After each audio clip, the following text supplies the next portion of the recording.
Oh my lord, look at the time. It's 9:01. You know what time it is. It's Love and Marriage Huntsville. Let's get to it. Everything on this channel is alleged, in my opinion, for entertainment purposes only.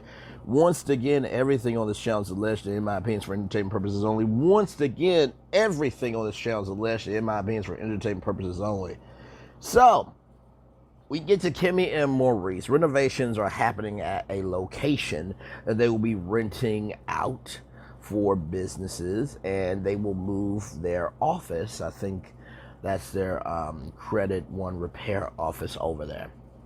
Micah is Maurice's brother, and so he is in charge of the renovations. And that, Kimmy's saying that it looks like they're not going to get to the first, and Micah is saying, I'm gonna wrap up 3 days early. You can call me 11 days shorty. And so, Kimmi said they were supposed to be done with this last month. So I can clearly tell, rather, when it comes to the Scott brothers, that that they seem not to care about responsibility or meeting deadlines.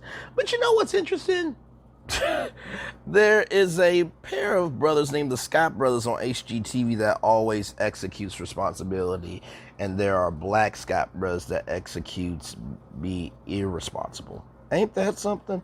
Anyway, let's move on. So Woody Woodpecker. So they start talking about the baby reveal party, and that they brought up the Espo. Maurice said, so nothing about the baby reveal, which I thought was hilarious because, I think Tisha would be like, oh my God, somebody gets it. Like, let's just move on. But, hey, listen, the feelings are still there. So Kimmi said there was a conversation with Nell and Tisha where Nell and Chris were supposed to be invited, but Tisha neglected to invite her.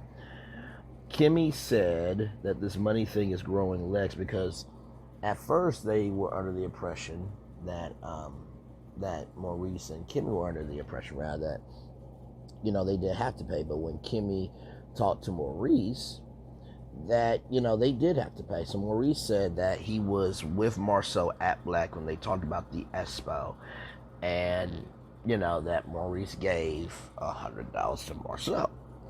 So Kimmi said, let me give you a spin to that nobody paid anything, and at the event, and that all of the event came from Tisha and Marceau. So Maurice said that he didn't want to bash on Tisha and Marceau in public if the information is not correct, because Maurice said secondhand information in this group is wrong.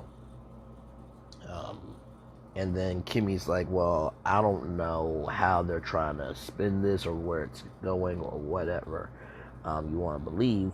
But Kimmi is saying she don't know who got the misinformation. Did they get the misinformation? Did we get the misinformation? But somebody or someone was misinformed.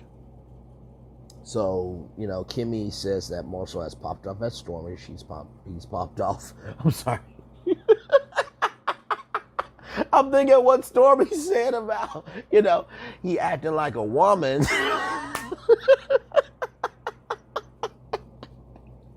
So, Marceau or Marcia, depending on how you want to call the person's name, has popped off with Stormy, Tiffany, and Nell, that he has no line.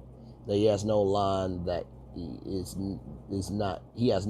to cross when it comes to ladies. Basically, what Kimmi was saying, that there's no barrier or barometer or moral compass alert not to cross the line with ladies.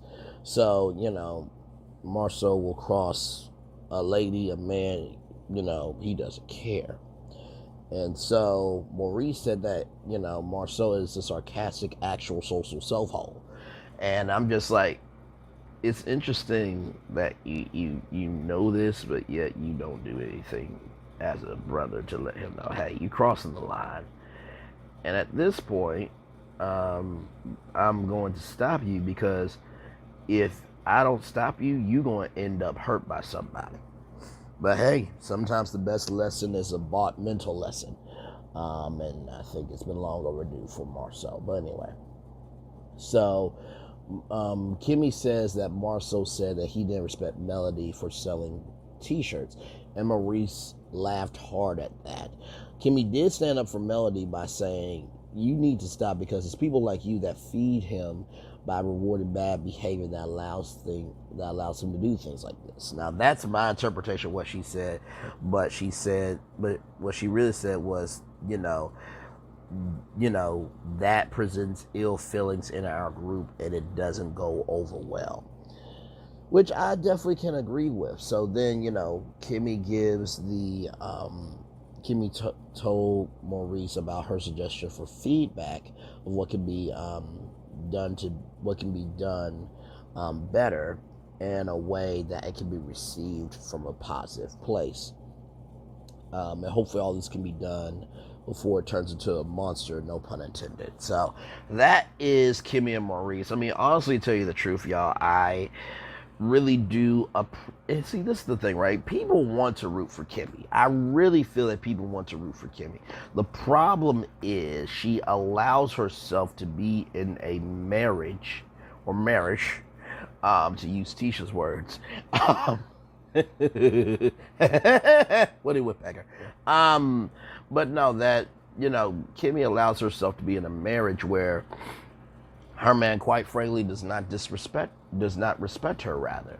I mean, do y'all remember in the season premiere where, Maurice was just asking, how long is it going to take for you to get back to you so we can have sex again, or I can be pleasured, rather.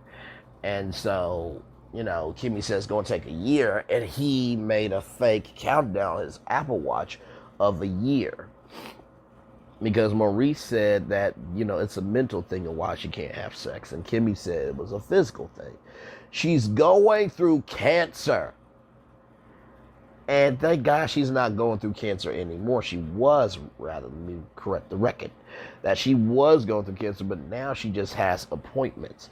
But you are so concerned about getting your joy from your wife that you're not investing any joy, support, or care into her.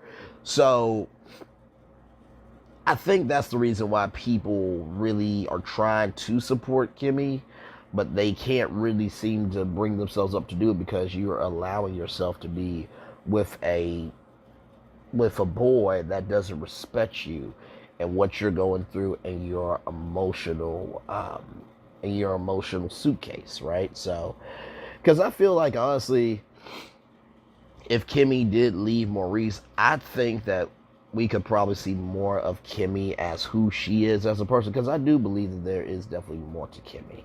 And sometimes when you do get married, you do lose yourself into that person. And I think that Kimmi needs to understand that, guess what?